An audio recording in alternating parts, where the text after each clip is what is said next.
Conforme eu tenho feito nos últimos anos, me perdoem repetir, alguns já estão familiarizados com isso, eu estou usando um método de pregação que foi largamente usado por homens como João Crisóstomo, pai da igreja, João Calvino, o grande Martin Lloyd Jones, entre tantos outros, que é o método de você ler os versículos, procurar entender o seu significado e o aplicar na vida da igreja. É diferente daquele método em que você seleciona do texto uma única verdade e procura defendê-la no púlpito. Eu julgo esse método muito bom, foi largamente usado por um homem como Jonathan Edwards. Mas muitas vezes, conforme hoje os irmãos poderão observar, numa passagem como essa, o pregador se vê diante de muitas verdades. Se eu escolher um único tema, eu vou ter que saltar na análise do texto muitas verdades que não podem passar despercebidas quando a igreja especialmente se reúne para analisar uma passagem extraordinária como essa. Então vamos ao entendimento do texto. Verso 10. Mas depois que seus irmãos subiram para a festa, está falando aqui, portanto, daqueles irmãos, dos mesmos irmãos, os católicos diriam os primos, a maioria dos evangélicos diriam os filhos literais de Maria com José. Esses irmãos, então, haviam pedido que o Senhor Jesus subisse com eles para Jerusalém. Por que subir para Jerusalém? Porque Jerusalém realmente fica no alto, 600, 800 metros acima do nível do mar. Cai neve, inclusive, em Jerusalém, às vezes, no inverno. Então eles convidaram o Senhor Jesus para subir, e subir no período de uma das festas, de um dos feriados do calendário judaico. Uma festa que era realizada no mês de outubro, chamada de Festa dos Tabernáculos.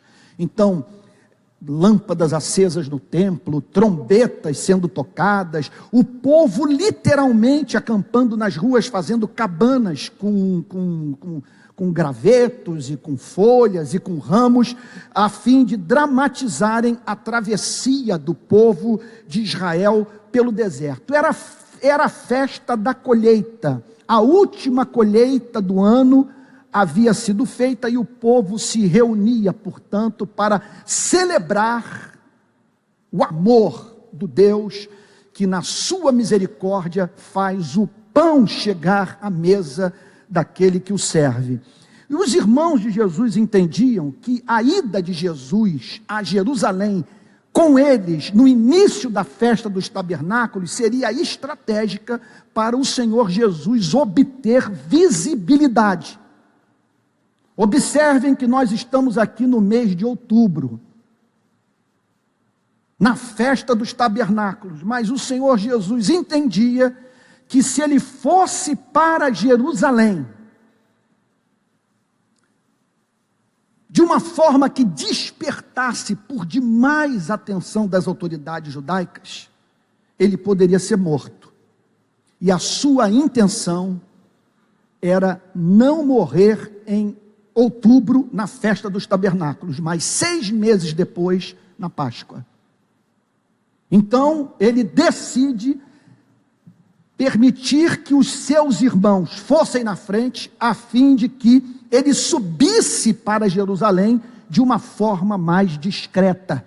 Então olha o que o texto diz: depois que seus irmãos subiram para a festa, então subiu ele também, não publicamente, mas em oculto. Observem, portanto, que o mesmo que nos ensinou a não saltar do pináculo do templo, foi o mesmo que usou a sabedoria para se dirigir a Jerusalém, evitando, portanto, se expor a conflitos desnecessários. Então notem bem, deixa eu abrir um parênteses aqui, fazer uma aplicação prática. Há problemas que nós enfrentamos na vida que os não cristãos não conhecem. A tentação de saltar do pináculo do templo é nossa. O que é a tentação de saltar do pináculo do templo? É pela fé ter comportamento irresponsável. prescindir do uso do cérebro, não agir com bom senso. O cristianismo não nos chama para criar um divórcio entre fé e razão. Então o Senhor Jesus vai em oculto, entendendo que se ele fosse com os irmãos, poderia haver uma grande comoção, e ele entrar assim como um rei, como um revolucionário, como alguém que viera para livrar Israel do domínio do Império Romano. Ele não queria isso. Ele entendia que a festa dos tabernáculos não dramatizava a sua missão na história na mesma extensão da festa da Páscoa. Uma coisa seria ele morrer depois da festa da colheita. Morrer num feriado de uma semana que dramatizava a travessia do povo pelo deserto, após a libertação do Egito. Outra coisa era ele morrer no exato momento em que o sacerdote estava matando o cordeiro no templo. Era da vontade do Pai que ele morresse na Páscoa, e ele entendeu isso. Outro ponto que merece destaque com relação ao verso 10, eu mencionei en passant domingo passado, que é o papel que muitas vezes parentes e amigos que nos são caros exercem em nossas vidas, mas vejam só, no sentido de nos desviarem dos propósitos de Deus para as nossas vidas. Até quanto a isso nós precisamos de sabedoria, porque lá estavam os irmãos de Jesus apresentando uma pauta para Cristo. E Cristo se recusa a seguir o conselho dos seus irmãos, porque ele entendia que não podia dar um passo na vida sem que a vontade do Pai fosse decodificada por ele. Verso 11. Ora, os judeus o procuravam na festa e perguntavam: onde estará ele? No original, cadê esse homem? Eles achavam muito pouco provável que o Senhor Jesus não estivesse presente numa data tão importante do calendário judaico, e na qual ele encontraria judeus de todas as nações que peregrinavam para Jerusalém na festa dos tabernáculos. Onde estará ele? E havia grande murmuração a seu respeito entre as multidões. O interessante isso, que era um falando no ouvido do outro. Tudo leva a crer em tom de voz baixo, porque as pessoas tinham medo das autoridades judaicas. Fica aqui, portanto, essa aplicação. Interessante que ontem eu lendo, deixa eu abrir um parênteses aqui, ontem eu lendo o comentário de Calvino sobre essa passagem, Calvino faz uma aplicação para a reforma protestante, e o temor que muitos tinham de sofrerem represália do lado, ou por força de medidas tomadas pela liderança eclesiástica católica. Pessoas temiam, deixa eu falar com mais clareza, pessoas temiam ser objeto de represália da liderança religiosa católica nos dias da reforma. E aí Calvino então pega essa passagem e diz o seguinte: o que aconteceu nos dias de Cristo está acontecendo nos dias de hoje, o cerceamento da liberdade de expressão. Pessoas com medo de dizer o que pensam, e tão aterrorizadas que não ousam nem mesmo se aproximar da verdade, ficando com a tradição, em vez de ficarem com a palavra de Deus. Portanto, fica aqui uma aplicação prática para essa igreja. Irmãos, aqui entre nós deve reinar um espírito profundamente democrático. Ninguém deve ter medo de dizer o que pensa. Não é da vontade de Deus que o conselho de uma igreja como essa, especialmente os pastores que detêm a autoridade de usar o púlpito para expor as Sagradas Escrituras, exerçam uma espécie de censura tirânica sobre a vida dos membros da igreja. Aqui é lugar de todos, com a Bíblia aberta, se sentirem livres para apresentar à igreja, entre outras coisas, as suas dúvidas honestas. E murmuravam a seu respeito entre as multidões. Uns diziam, ele é bom, e outros não, antes engana o povo. E é interessante essa divisão. Ele é bom e antes engana o povo. Uns dizendo que ele era um feiticeiro, que os milagres de Cristo eram feitiçaria pura, e que ele era um falso profeta que tensionava jogar o povo contra Moisés, contra o Antigo Testamento. E outros diziam o seguinte: não é possível que ele seja isso, porque olha os milagres que ele tem operado, olha o bem que ele tem feito às pessoas. E o interessante é observar que ambos os grupos estavam errados, porque não dá para dizer nenhuma coisa nem outra. Você dizer que o ser humano mais extraordinário que passou por esse planeta é perverso, alguém que nos ensinou a orar pelos que nos perseguem, a abençoar os que nos amaldiçoam, a bendizer os que falam mal de nós, aquele que na cruz fez intercessão pelos seus algozes, aquele que nos ensinou a amar os pobres, a exercer amor também sobre a vida dos nossos próprios adversários, o autor de algo como o Sermão das Bem-aventuranças. Como atribuir perversidade àquele cuja pregação é o fundamento da Constituição americana, da Constituição francesa, apesar do seu radicalismo racionalista, humanista, mas do ponto de vista dos valores, a Constituição francesa, a Declaração dos Direitos do Homem e do Cidadão, é o cristianismo puro.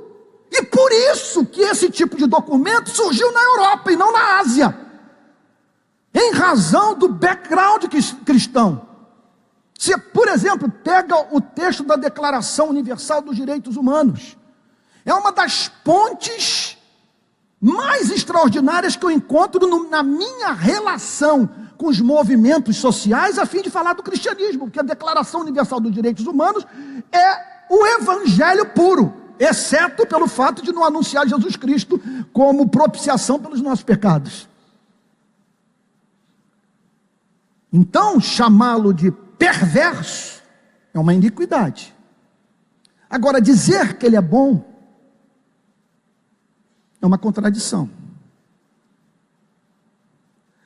Porque não dá para chamá-lo apenas de bom. Ou você cai de joelhos diante dele e o adora, ou então você diz, ele realmente é perverso. Foi a mentira mais bem articulada de toda a história da humanidade. E por que eu digo isso? Por um único motivo já detectado pelo grande C.S. Lewis. O que é que ele diz na sua magnum opus, Cristianismo Puro e Simples? Não há como explicar a megalomania de Cristo, exceto se ele de fato for o que disse ser. Como chamar de bom homem alguém que disse, quem me vê a mim, vê o Pai? Como chamar de um homem alguém que deliberadamente assumiu a prerrogativa divina de conceder perdão? Filho, estão perdoados os teus pecados.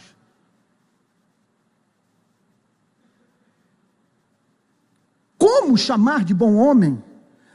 Veja só, alguém que viu um dos seus discípulos cair de joelhos diante dele e dizer, Senhor meu e Deus meu, e não censurar pelo ato de idolatria. Então, entendam uma coisa: ou ele é o que disse ser, o Deus encarnado, ou então é um impostor. C.S. Lewis apresenta uma terceira hipótese: um louco. O problema é você chamar de louco aquele que nos apresentou o padrão moral mais elevado de toda a história da humanidade. Chamar de perverso aquele que nos ensinou a amar ao próximo e a Deus. O que faltava, portanto, àquelas pessoas era a compreensão do fato de que estavam diante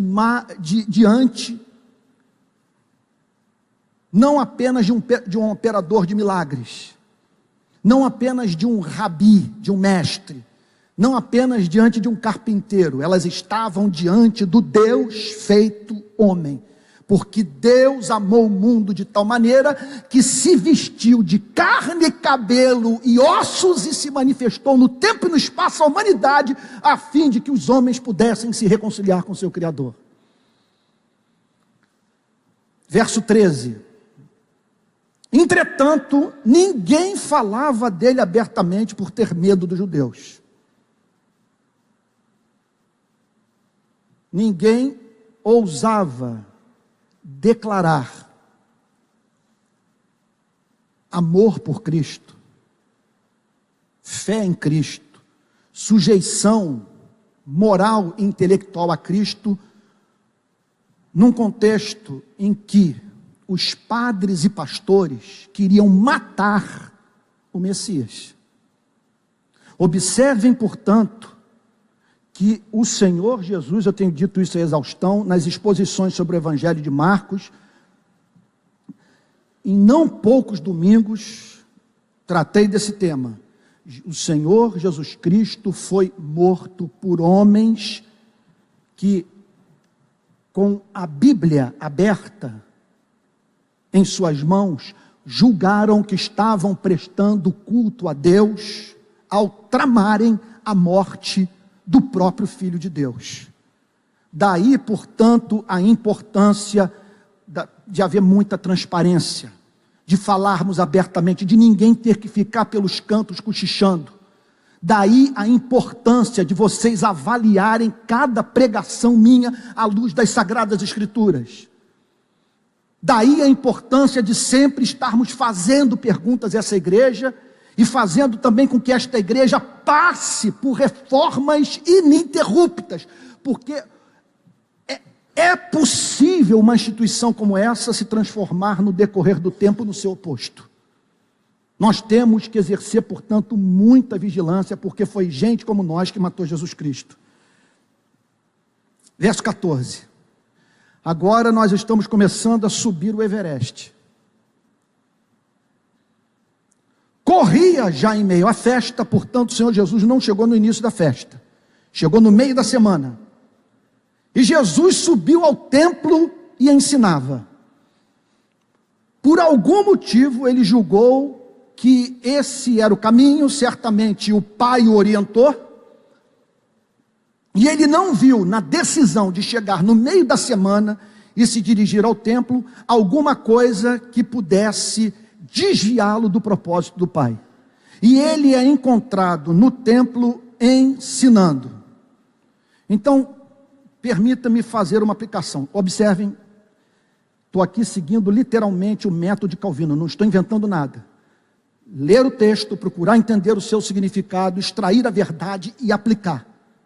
E nós temos uma aplicação importante a fazer desse versículo em nossas vidas.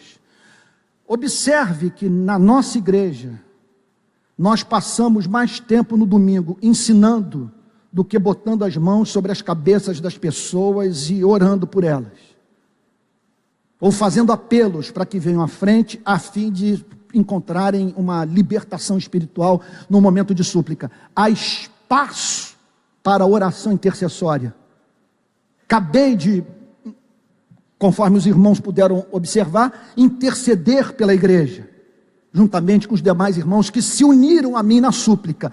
Mas entenda uma coisa: o chamado primordial da igreja é para seguir o exemplo de Cristo, que é ensinar.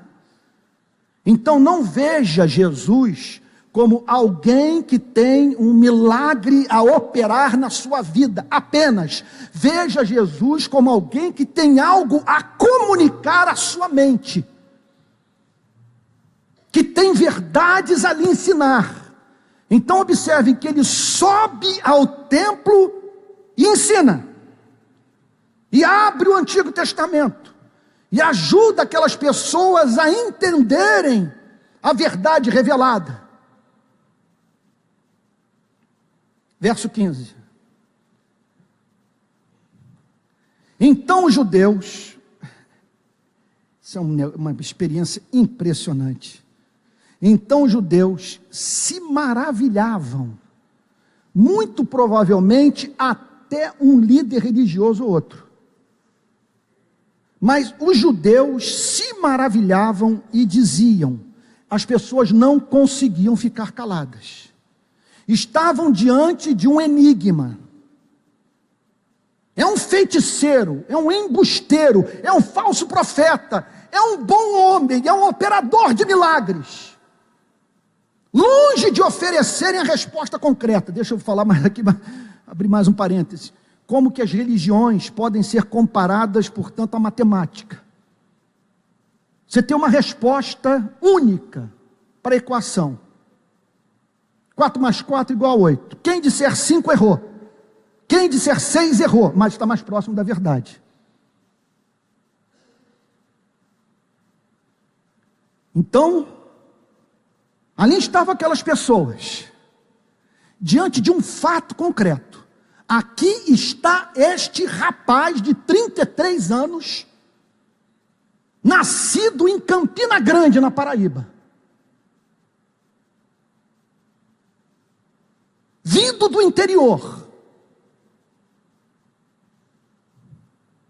E falando de um modo que não há teólogo, não há rabino entre nós que comunique a verdade como esse rapaz comunica.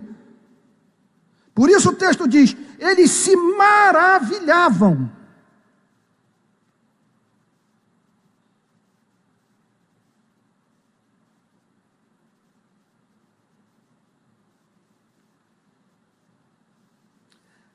Corria já em meia festa e Jesus subiu ao templo e ensinava. Então os judeus se maravilhavam, e observem o comentário, e diziam, como sabe este letras sem ter estudado?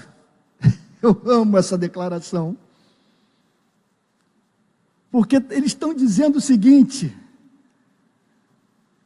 como que ele pode revelar tamanha acuidade intelectual?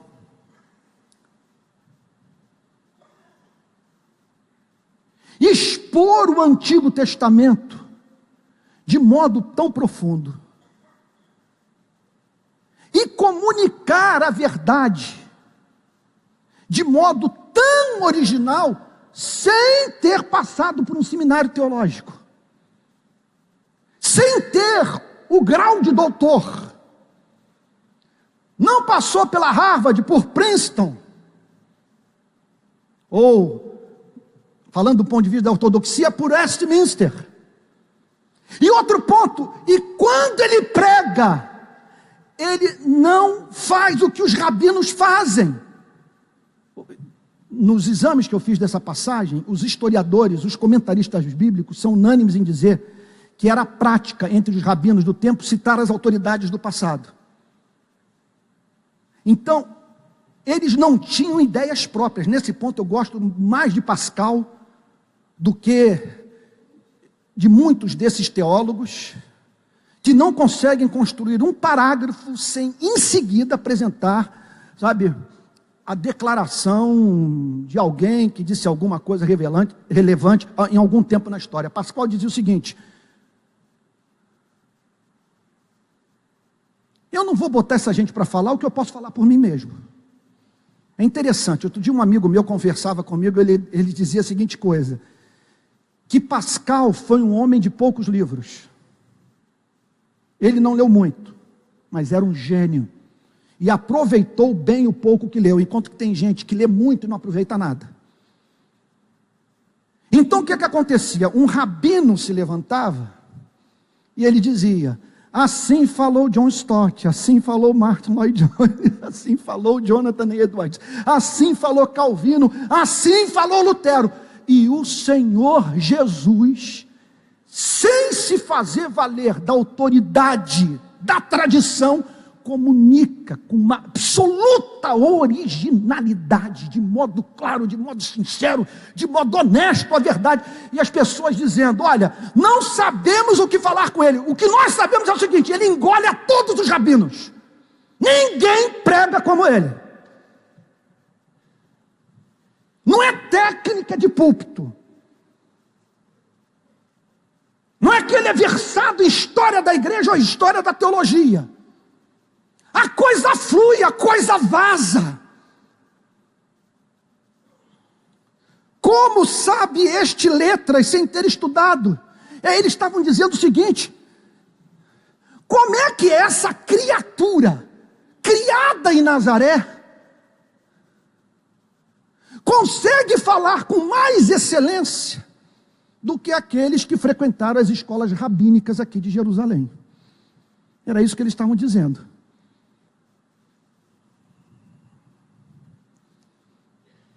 Está vendo, Érica? Esperança para você. Jardineiro.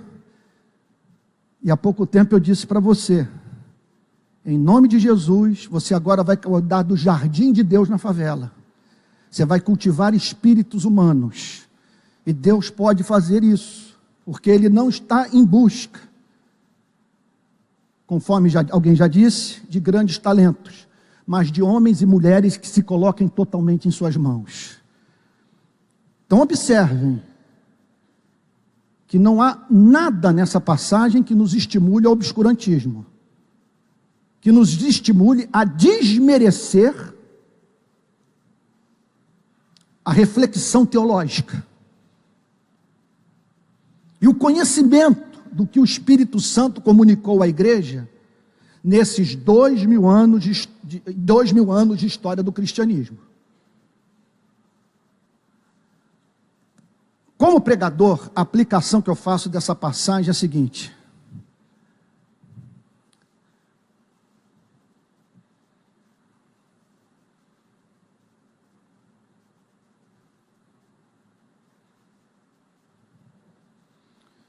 eu não posso subir ao púlpito sem ideias próprias, sem aquilo que o próprio Espírito Santo falou comigo, enquanto eu me afadigava no entendimento desse livro e minhas lágrimas caíam sobre suas páginas. Eu não posso passar a maior parte do meu tempo na pregação citando autores, em vez de falar sobre aquilo que eu experimentei na carne e na alma. Como sabe este letras sem ter estudado? Observe, não é um chamado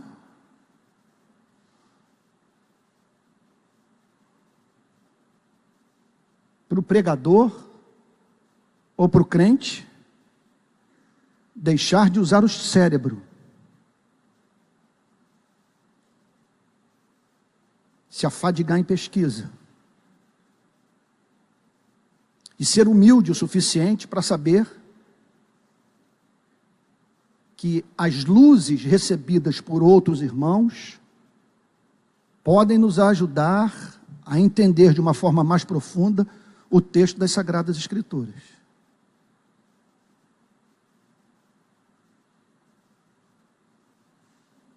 O que essa passagem está dizendo é o seguinte: de que vale você conhecer teologia e não conhecer a Deus? E não tem jeito. O sujeito se levanta para falar. Você observa a pregação e diz o seguinte: a erudição, esse camarada estudou, ele tem o conhecimento da Wikipedia. Só que hoje eu posso conhecer essas datas e tudo com o movimento do meu dedo no meu celular. O problema é que quando ele fala não há transcendência. É como minha sogra dizia, ouvi os pregadores presbiterianos do passado, quando o reverendo Antônio Elias subia ao púlpito, era diferente. Dava a impressão que tinha saído das páginas do Novo Testamento. E é isso que nós precisamos. O meu ensino, como sabe este, letras sem ter estudado. E aí Jesus responde, agora estamos começando a entrar no ar rarefeito do capítulo bíblico que estamos examinando. Ele percebeu a conversa. Como sabe este, letras sem ter estudado? Respondeu-lhe Jesus, o meu ensino não é meu.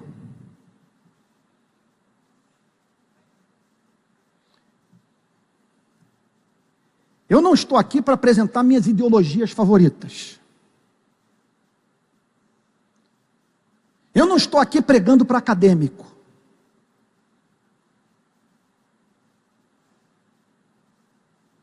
Eu não estou aqui para falar o que todos sabem. Eu não estou aqui para proclamar aquele tipo de mensagem que leva o ouvinte a dizer, eu já ouvi isso há 30 anos atrás, que coisa maravilhosa, ouvir novamente. Não estou aqui para isso.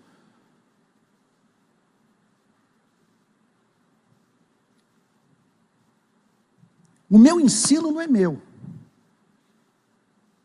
E olha, que se havia alguém com autoridade para poder dizer, esse ensino é meu, esse alguém é o Senhor Jesus, segunda pessoa da Trindade, Filho de Deus. Mas aqui está ele dizendo, o meu ensino não é meu, e sim daquele que me enviou.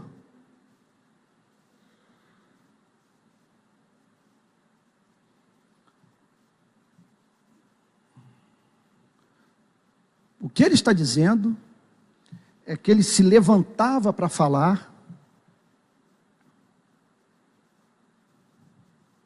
movido pela obsessão do Pai falar através dele, de maneira que a sua mensagem não recebesse ou sofresse condicionamento de que natureza fosse, exceto a espiritual. A verdade dada pelo Espírito e comunicada com clareza, com paixão, no poder do Espírito Santo. O meu ensino não é meu, e sim daquele que me enviou. Nós entramos agora num ponto central. Aqui está o Senhor Jesus dizendo, vamos para uma questão fundamental, gente. Fundamental, porque termina esse culto, nós vamos ser massacrados pelos mais diferentes tipos de tentação, e muitas das quais intelectuais. Você vai se deparar com artigos, com textos, com livros, com filmes, com peças de teatro, que vão tentar convencê-lo que a verdade está com a modernidade, que a verdade está com Jean-Jacques Rousseau, com Voltaire, com Lacan, com Derrida, que Jesus Cristo não é o caminho, a verdade e a vida. E aqui nós estamos diante de alguém que apresentou uma declaração, para alguns, profundamente megalômana. O meu ensino não é meu, e sim daquele que me enviou. Ele está dizendo o seguinte, Deus fala através de mim. Se vocês querem conhecer a verdade, o que é que Deus tem a dizer para a humanidade, ouçam-me sem reservas. A questão epistemológica é a seguinte. O que é epistemologia? É aquele campo da filosofia, dos mais importantes, central para a filosofia. Nesse ponto a filosofia dialoga com todas as ciências. Porque esse campo do saber filosófico tem como objetivo tratar de uma questão básica da investigação científica. Como saber? E como saber que eu sei? E aqui estamos nós, em pleno século 21, lendo novamente esse texto, no qual um carpinteiro de 33 anos declara: o meu ensino não é meu, e sim daquele que me enviou. Como que eu posso me certificar disso? E aí então, o Senhor Jesus nos apresenta uma epistemologia surpreendente. Quer dizer, uma ciência da obtenção de conhecimento teológico que nos humilha, que nos faz, e nos leva a cair de joelhos diante de Deus.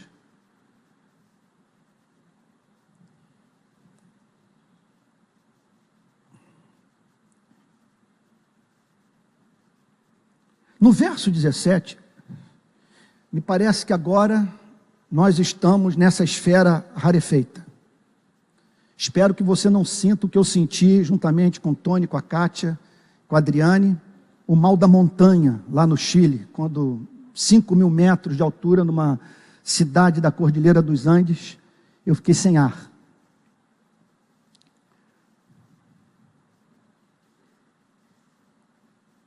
O meu ensino não é meu, e sim daquele que me enviou. Como que eu posso saber isso? Jesus responde. E interessante que ele passa a tratar de algo que é anterior às preocupações apologéticas, vamos assim dizer, de natureza arqueológica. Ou de você procurar se certificar da preservação, da pureza dos textos originais do Antigo e do Novo Testamento. Ele está dizendo o seguinte: você pode ir longe na investigação intelectual que desejar, a fim de solidificar esta fé, mas sem o entendimento desse pressuposto epistemológico, você jamais conhecerá a verdade. Então nós estamos agora entrando num ponto de fundamental importância. Me parece que eu estou diante de 99,9% de um auditório atento. Umas pessoas voltadas para o púlpito, e você faz bem em fazê-lo. Que eu vou tratar agora da questão mais importante da vida. Como conhecer a Deus. Como saber que Jesus é o Filho de Deus. O que você terá a dizer para si mesmo quando a vida se voltar contra você e tentar convencê-lo que nada tem sentido? O meu ensino não é meu, e sim daquele que me enviou. Apresenta então essa afirmação acachapante, dogmática, clara, radical, intolerante, porque não tolera nenhuma outra fonte de informação apresenta então essa afirmação que não passe por ele, que não seja mediada por ele. Dogmática, meu Deus, clara, radical, intolerante. Que motivos eu tenho de me submeter intelectual e moralmente a esse carpinteiro? Não seja mediada por ele. Vamos lá. Agora nós entramos na ciência do conhecimento teológico. Como saber que a Bíblia é a palavra de Deus? Se alguém quiser fazer a vontade dele, dele quem? Dele quem? Do Pai. Então vamos pensar nesta pessoa. Pelo amor de Deus, irmãos, toda atenção. Fazer a vontade dele. Que, não sei se eu vou pregar sobre algo mais importante nos próximos anos. Do Pai. Se alguém quiser fazer a vontade dele, Vamos pensar então na existência desse ser humano.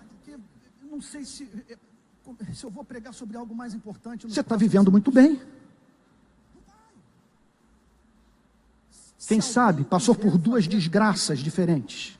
Ou nós tenhamos aqui pessoas que se aproximaram do Pai através da vivência de duas desgraças diferentes. Uma desgraça é você viver a desejar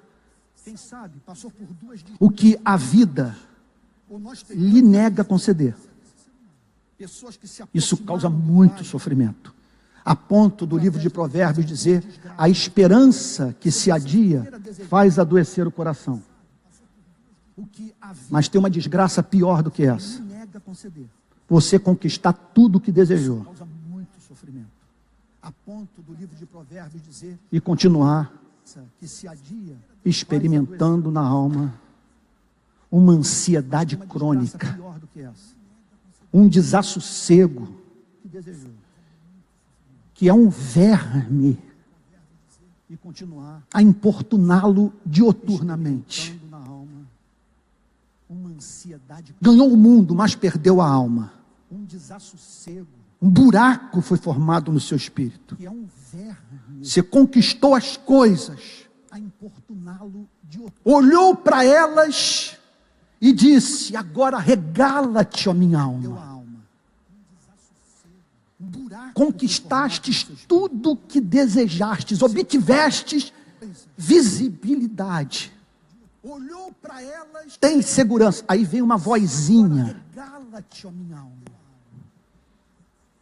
que pode ser quente ou gelada, vai depender de quem fala, que se aproxima de você e diz assim: louco, esta noite te pedirão a tua alma, e o que tens preparado para ti, o que tens reservado para ti, para quem será? E aí você torna-se, portanto, petrificado. Aí se lembra da música do Kid Abelha. Estão lembrados da música do Kid Abelha, da Paula Toller? Lágrimas de chuva, molha o vidro da janela, mas ninguém me vê. O mundo é muito injusto, eu vou contando os meus problemas que eu quero esquecer. Será que existe alguém, algum motivo importante que justifique a vida, ou pelo menos esse instante? Ou então você se lembra do Bonovox, o cristão Bonovox, cantando pelo YouTube: eu ainda não encontrei o que eu estou procurando. E aí o que ocorre? Se a voz é quente, não é a voz do desespero, não é a voz que o Woody Allen está ouvindo até hoje, que não resolveu nada em sua vida. Mas se a voz é quente, é do Espírito, você pode se encontrar subitamente procurando saber qual é a vontade de Deus. Aí você se torna uma criatura diferente. Você se tornou um filósofo diferente. Passou a ter outras preocupações, outros anelos, outros sonhos, outros desejos. Eu espero que em nome de Jesus esta seja a descrição sobre a vida de todos os que se encontram aqui nessa manhã. Bem-aventurado aquele cuja vida pode ser descrita pela parte A do verso 17 de João 7. Se alguém quiser fazer a vontade dele. Então lá está uma pessoa querendo fazer a vontade de Deus, querendo prestar culto a Deus, querendo conhecer a Deus, amar a Deus, viver para a glória de Deus. Ali está uma pessoa com desassossego de espírito, sabendo que o espírito humano não descansa enquanto não descansa em Deus. Ali está alguém que foi levado a temer a morte, o juízo final, que olhou para as guerras, as duas grandes guerras mundiais, as injustiças, as mortes, as execuções. Descansa enquanto não descansa em Deus. Ali está alguém que foi levado a temer a morte. A evidência empírica que eu e minha espécie não valemos nada. As injustiças, preciso de perdão, preciso de salvação, preciso de reconciliação. Irmãos, isto é racional até a medula. Nós não devemos ter vergonha de falar sobre essas questões. Nunca vou entender aquele pregador típico científico europeu do século XVIII, do século XIX, que sujou as calças diante da modernidade. Nós não vamos mais falar sobre pecado. Nunca vou entender. Esses intelectuais não vão digerir a nossa mensagem. Aí vem Adolf Hitler e espalha campos de concentração na Europa.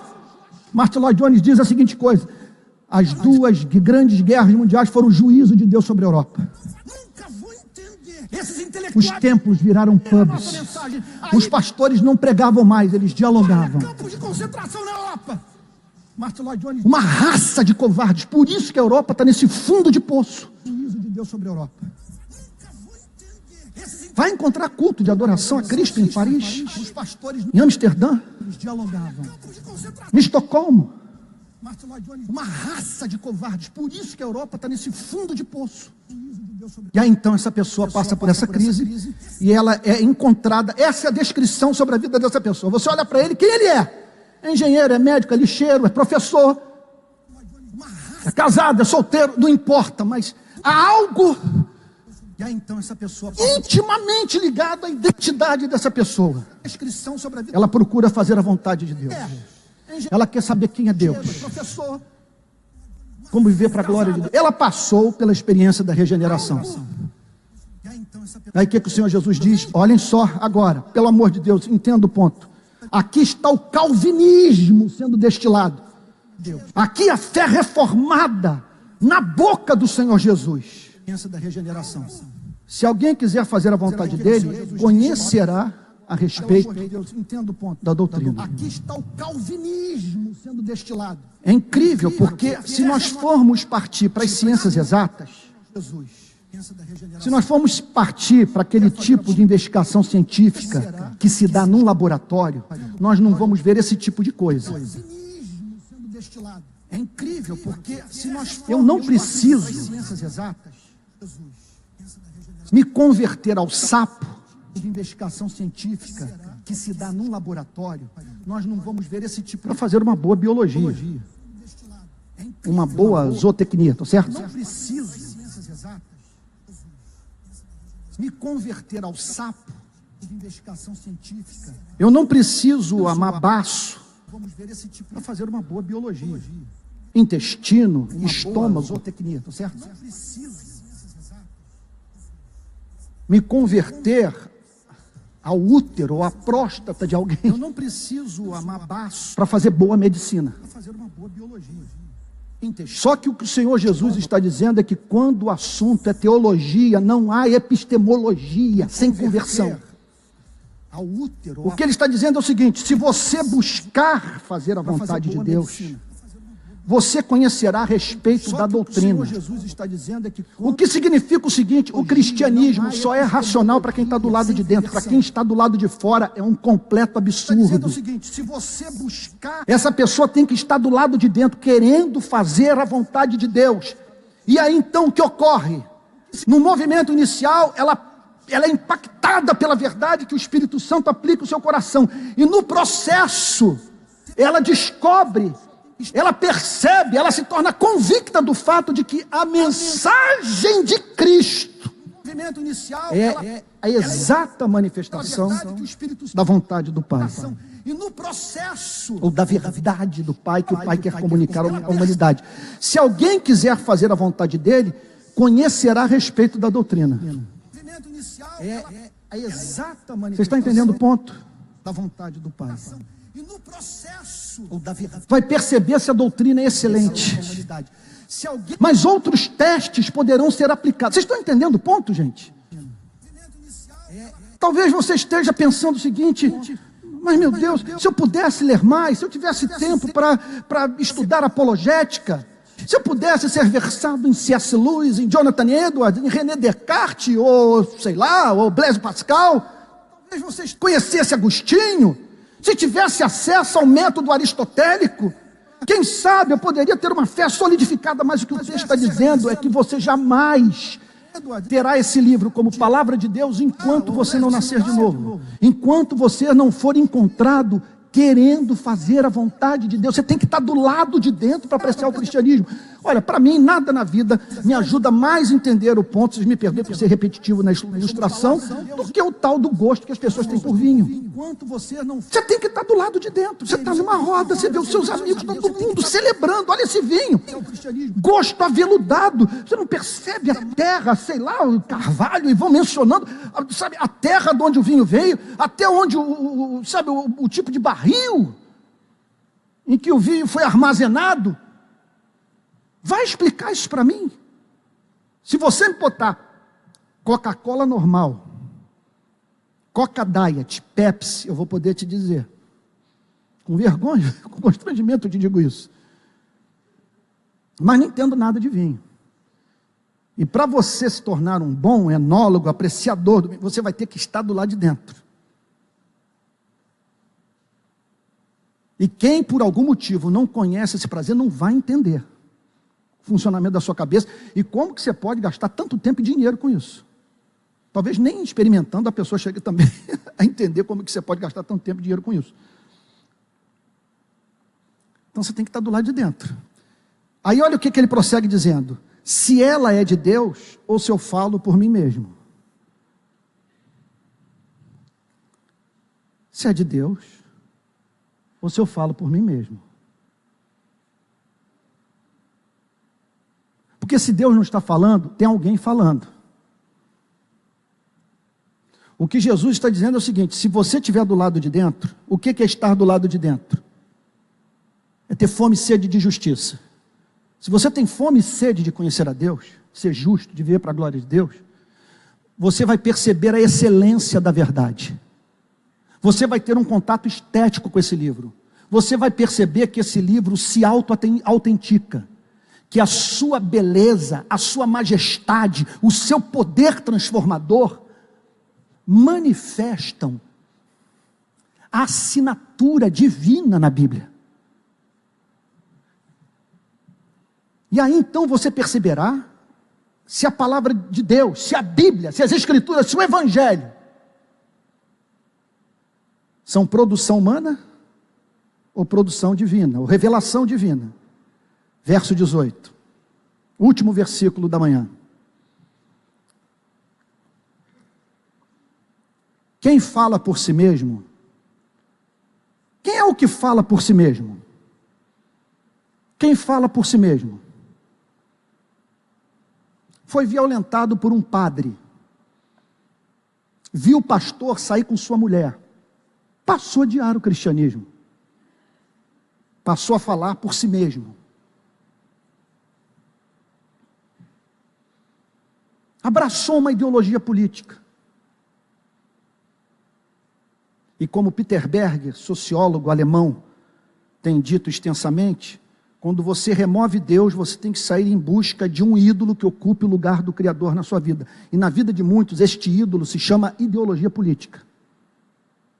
Por isso que quando a cortina de ferro caiu, quando a União Soviética entrou em colapso, houve liderança comunista da antiga União Soviética que deu cabo da sua própria vida ao perceber que havia dedicado a sua existência a um projeto inexequível, que não funciona, e não vai funcionar jamais.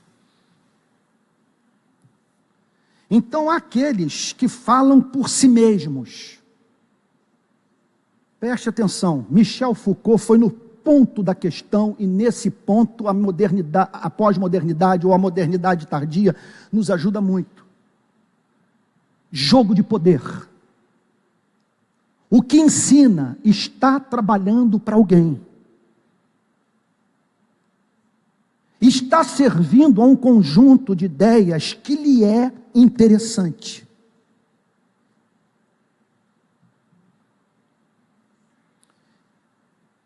Quem fala por si mesmo está procurando a sua própria glória. Está procurando ser visto. Está procurando ser amado. Está procurando ser admirado. Quem fala por si mesmo busca a sua própria glória, não confronta, não faz com que seja revelado um Deus cuja vontade contraria os interesses do homem.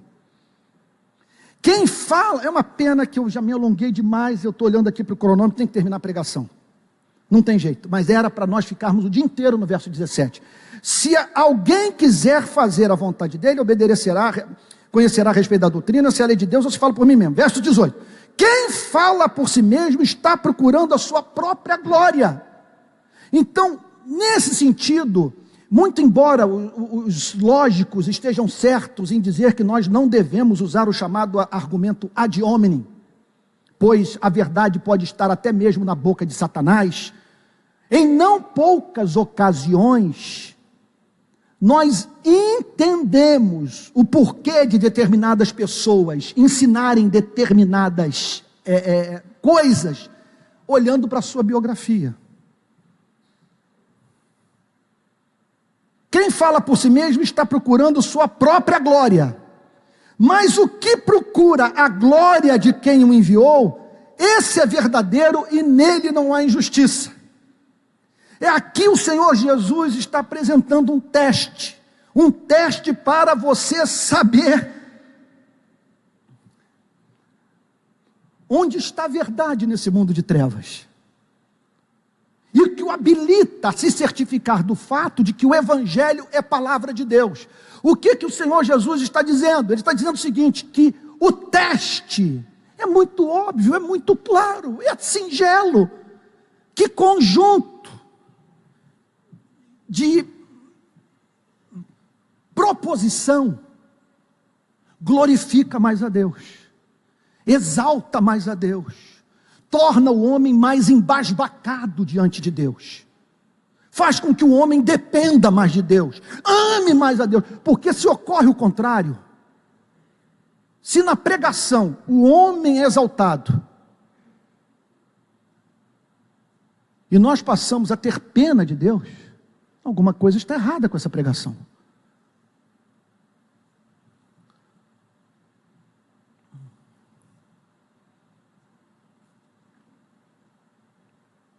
Quem fala por si mesmo está procurando a sua própria glória. Mas o que procura a glória de quem o enviou, esse é verdadeiro e nele não há injustiça. Olha, vou fechar a Bíblia porque é muita... não tem como você ficar olhando para uma coisa como essa e parar de falar. Eu não vou parar de falar se eu ficar com a Bíblia aberta.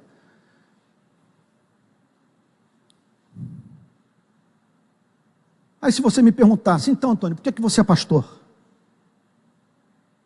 Porque você dedica sua vida a essa tarefa, que eu provei do vinho.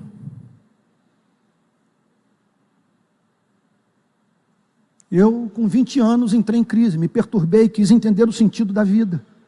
Passei a me preocupar em fazer a vontade de Deus, o Evangelho me foi apresentado, eu me encantei com o Evangelho, e até hoje, na minha experiência como pregador, como alguém que também, além dos meus interesses devocionais, é forçado a estudar esse livro, a se preparar para o púlpito, é constante e crescente o meu fascínio por esse livro.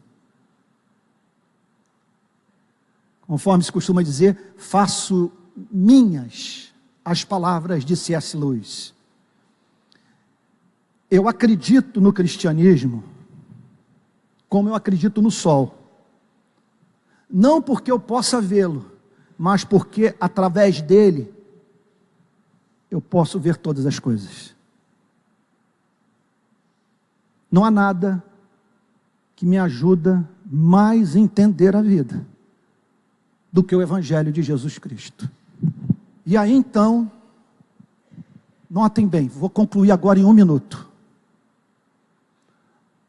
Todo ministro do Evangelho, todo, sem exceção, vai viver a experiência de, vou falar isso porque eu acredito, de no dia do juízo final, ter que depor contra membros da sua igreja, que estiveram em bancos como estes, e não se converteram. Jamais. Pereceram sob púlpitos, e muitas vezes púlpitos ocupados por homens que pregavam a verdade. Nem sempre um ministério ungido tem sucesso. Olhe para a vida de Jeremias. Foi um insucesso o seu ministério como pregador. Pregou a verdade, mas não foi ouvido. O que eu tenho a lhe dizer? Se você disser, Antônio, você é caricato, você é alarmante. Como eu acredito na eternidade da alma, e numa separação final, eu tenho que ser honesto. Sobre o que eu estou querendo falar? Que pode ser que nós tenhamos aqui nessa manhã pessoas que não se converteram ainda. E você não crê nesse livro, não é porque você tenha cérebro demais. O problema não é intelectual, é moral. O que o Senhor Jesus disse é que você tem que estar do lado de dentro para amar esse livro. É no processo de querer fazer a vontade que você vê excelência nesse livro. E aí se certifica que Jesus Cristo é o caminho, a verdade e a vida. Nesse exato momento, a partir de agora, acabou a minha utilidade pública na sua vida. O que eu estou querendo dizer? Eu não tenho como regenerá-lo. Não está em meu poder mudar o seu coração. Você tem que buscar isso com toda a força do seu ser, porque pode ser que eu tenha que oficiar a sua cerimônia fúnebre. Já falei isso várias vezes na nossa igreja, e não foram poucas as pessoas em cujos enterros eu tive que fazer, porque a vida é dura, curta e incerta. E muitos aqui vão participar do meu enterro. Eu não posso brincar com essas coisas. E o texto está dizendo que você precisa ser regenerado para conhecer a verdade. Você precisa ser encontrado fazendo a vontade do Pai. Que esse livro jamais será interessante para quem frequenta a igreja apenas para manter o seu casamento, para fazer com que os filhos não se envolvam com drogas, para prosperar financeiramente. Você só vai amar esse livro se você se encontrar em estado de desespero de alma, na ânsia, no anelo de fazer a vontade do Pai. Aí sim você vai olhar para esse livro e vai dizer: ele se adapta ao meu espírito, ele me ajuda a entender a minha alma. É por isso que a gente chora na pregação. Sabe por que nós choramos na pregação ungida? Porque o pastor funciona como obstetra. Porque a pregação faz com que saia de dentro de você o que está oculto. E quando você toma conhecimento do que estava oculto, que o incomodava, e você não reconhecia, você é levado às lágrimas. Por dizer, isso estava dentro de mim, mas eu nunca dei conta desse fato. Amigo, você precisa nascer de novo. Em nome de Jesus, não viva a desgraça de morrer sem Cristo dentro de uma igreja. Em nome de Jesus, procure conserto para a sua vida. Reconcilie-se hoje com o seu Deus. Que você não esteja entre aquelas pessoas: ele é um perverso, ele é bom, eu não sei o que dizer sobre Cristo.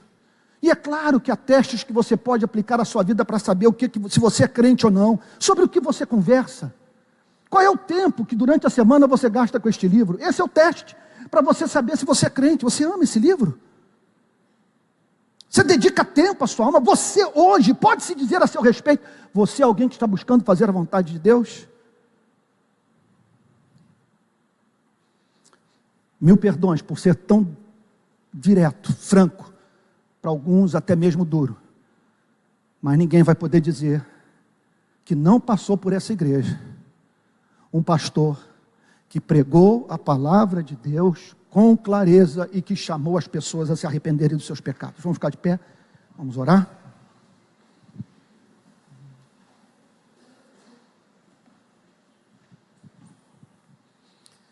Agora, gente, é coisa de nós, sei lá.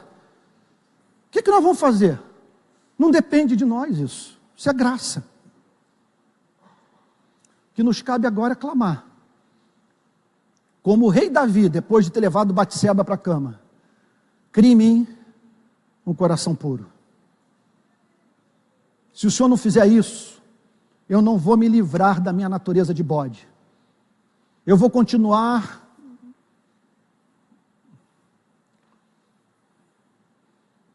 entre o mundo e o teu reino, não tendo os prazeres passageiros do mundo por sentimento de culpa, não tendo os prazeres dos santos por não te buscar.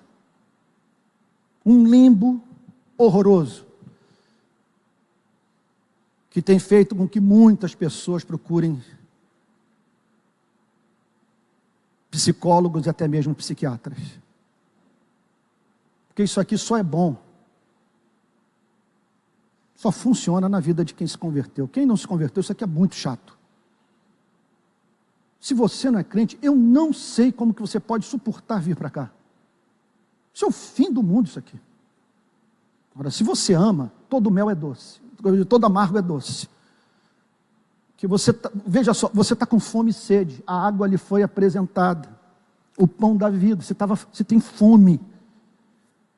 E você é capaz de passar por cima das idiosincrasias do pastor, dos erros da igreja, porque tamanha a sua fome espiritual que você é capaz de sorver cada gota da verdade. Vamos orar? Senhor, nosso Deus e nosso Pai, Tu sabes que há muito tempo, Senhor, não sou tão abalado por um versículo bíblico, como ontem à noite, Senhor, minha alma foi sacudida por esse verso 19, por esse verso 17. Se alguém quiser fazer a vontade dele, conhecerá a respeito da doutrina.